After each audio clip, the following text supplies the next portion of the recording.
Our composting journey started seriously when we shifted to Hazelton. We were living on an excellent site for a gravel pit, but alas, not having lived on a gravel pit, I obviously didn't understand the challenges of trying to grow food on one. The little bit of soil that was between the crevices of our rocks was obviously very fertile, because when we added water, whatever managed to develop a root system grew amazingly well, including the weeds. Now, I've been an avid gardener all my life, but shifting from Australia to northern BC was a stretch. I'd never heard of a perennial, because everything grew in Zone 11A and all year round.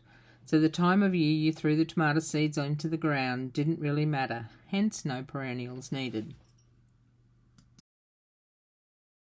Talk about back to square one. I honestly had no idea. So my journey of the importance of great soil structure, short growing periods, and not having to spend my whole summer weeding this damned garden began. And did I mention the black flies and mosquitoes? I hope I'm painting you a picture. My goals were simple: to produce an abundance of food in as small an area as possible. Remember those weeds? Smaller garden, less ground for the weeds to grow. Not having to continuously turn the soil over and dig up the garden. Producing food that is not only nutritious, but is also organic and therefore free of harmful pesticides and other ugly things that are slowly finding their way into our food systems. And also aesthetically pleasing. Now, I had experienced the backyard journey that I am sure most of us here have tried, of composting in a barrel or just waiting for Mother Nature to rot down the pile of lawn clippings left in the corner of the yard that we need an excuse not to take to the tip. And for the small amount of compost they yielded, and for my very impatient self, I knew this wasn't going to be the solution to my gravel pit problem.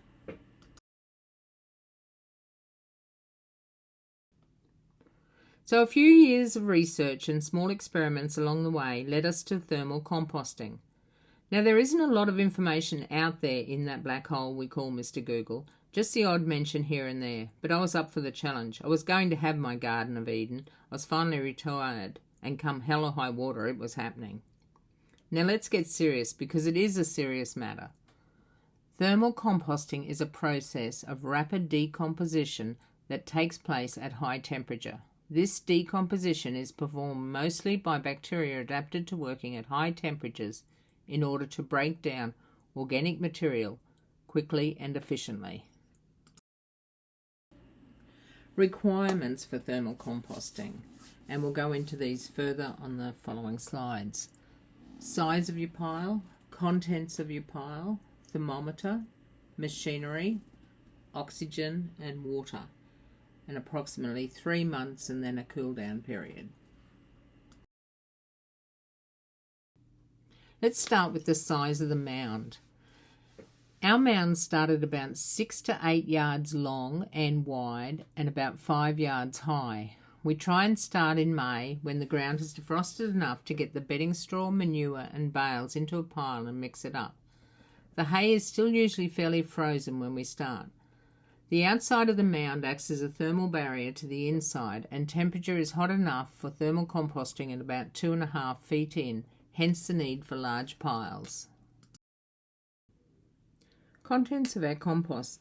The material we use are predominantly hay, baleage, bedding straw and animal waste. We also have an arrangement with the guys who trim the trees under the power lines to bring us their wood chips. All of these materials fall into 2 categories. They're either green matter, which is nitrogen rich, or brown matter, which is carbon rich. Green materials include grass clippings, food scraps, animal waste, silage, baleage, green plant matter, weeds and seeds. Brown materials in your compost include pretty much anything that is dry or dead. Hay, straw, dead leaves and plant clippings, wood chips, sawdust, newspaper and cardboard are all carbon rich. The mix of these in thermal composting doesn't seem as important as it does in other types of composting, although more green matter than brown is best. Once we actually start the composting process, we don't add any more materials to the heap.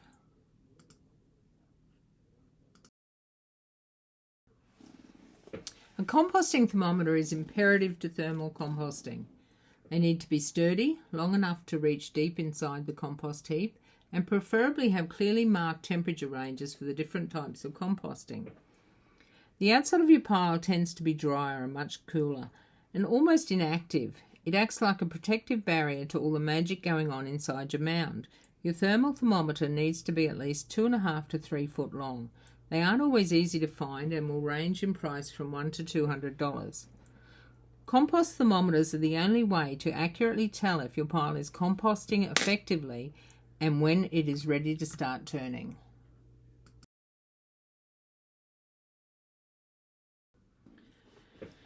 It seems to take your pile about 2 to 3 weeks to reach optimum temperature of 130 to 160 degrees Fahrenheit. At this point, you should start turning, ideally daily or secondarily. If it starts to cool at this point, it is usually because of lack of oxygen in your pile. While it remains at the right temperature, you will see puffs of steam coming from your pile, and on closer inspection you will see it smouldering most of the time. The magic of thermal composting has begun. Machinery. This is the one item that makes it difficult to do thermal composting for a lot of people. The process is not difficult with the correct machinery, but I would suggest almost impossible without some sort of tractor or bucket loader.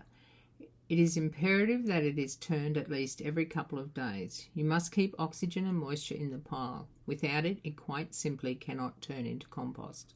The bacteria that breaks down the compost needs oxygen and moisture and heat to do its job.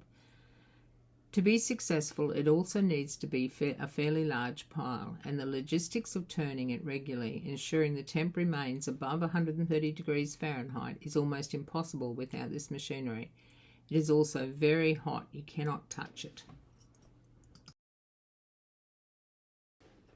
Oxygen and water.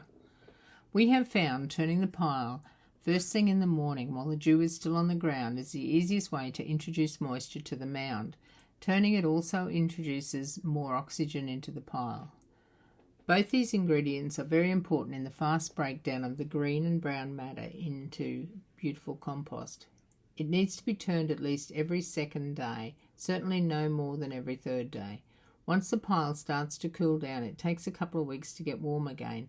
The heat is initially produced by all the green matter, and once your pile is active, most of the green matter is broken down.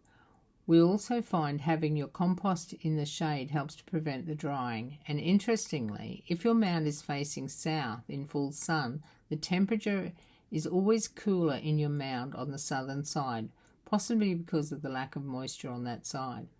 Again, if your mound isn't a large pile, you won't have the thermal mass to hold the moisture and stop the pile from drying out. Facts about thermal composting. It is quick. In 3 months plus cool down period, you have soil. In a normal season, you don't have to add water to your compost pile. All weed seeds are destroyed by the heat.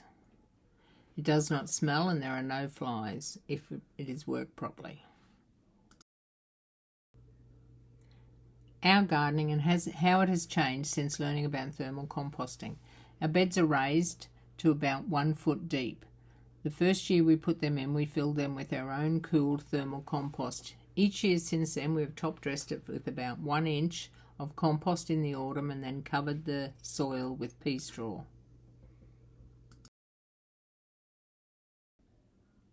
We no longer have a weed problem in the thermal compost beds. We also plant much denser crops because the soil is so much more fertile and therefore more productive. We have tested to cover or not to cover with pea straw. There is definitely a difference in moisture content in the garden. The beds we have trialled with straw on are always more productive than the beds without. The beds with straw unfortunately also attract voles and mice, and we have lost most of our root vegetables in one season to them. Hence, we now have cats. We are not going to irrigate again this year. We are now using the compost in the vegetable patch, under the fruit trees and in the flower garden. The garden is about a third of the size it used to be and is producing about 3 times more than it ever has, with no weeds and no watering. Far less work until processing time, of course. The fruit trees are far more productive, although they are also more mature. We plant squash, pumpkin, onions, celery, leek and corn seeds directly into the soil now instead of seed starting them inside and transplanting.